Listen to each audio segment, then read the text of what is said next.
Video singkat seorang perempuan tengah asyik hujan-hujanan bersama sejumlah bocah, viral di media sosial. Video tersebut diunggah oleh akun TikTok milik @sras19 Sabtu, tanggal 11 Desember tahun 2021. Video tersebut telah ditonton lebih dari 4 juta pengguna TikTok. Saat dikonfirmasi tribunnews.com, Jumat, tanggal 17 Desember tahun 2021, kepada pemilik akun, Sahada, 22, menyampaikan cerita di balik video itu. Perempuan asal Palembang yang kini tinggal di Cikarang Selatan menyebut dirinya sampai disebut sebagai ketua rombongan para bocah. Penyebutan itu diucapkan oleh salah seorang orang tua bocah yang tinggal di Desa Pasir Konci, Cikarang Selatan, Kabupaten Bekasi, Jawa Barat, lokasi di mana ia bermain hujan.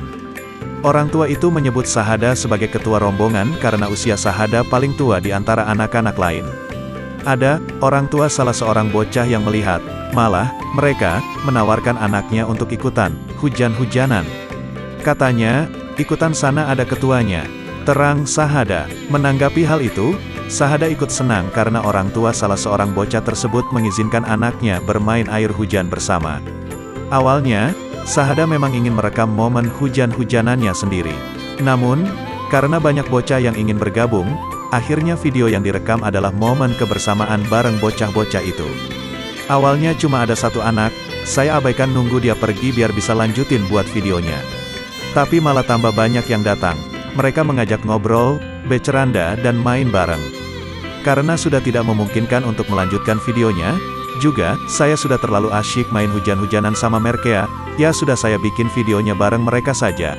Dan, ternyata seru banget, jelas Sahada.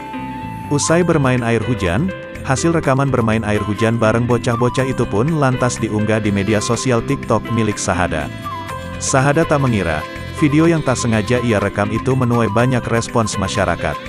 Hingga pada akhirnya banyak orang yang menontonnya. Seneng sih, soalnya dari komentar-komentar masyarakat yang saya baca, ternyata banyak orang yang juga ingin mandi hujan, tapi mereka malu. Ada juga yang tidak bisa bermain air hujan karena gampang sakit dan ada juga yang takut sama omongan tetangga, jelas Sahada.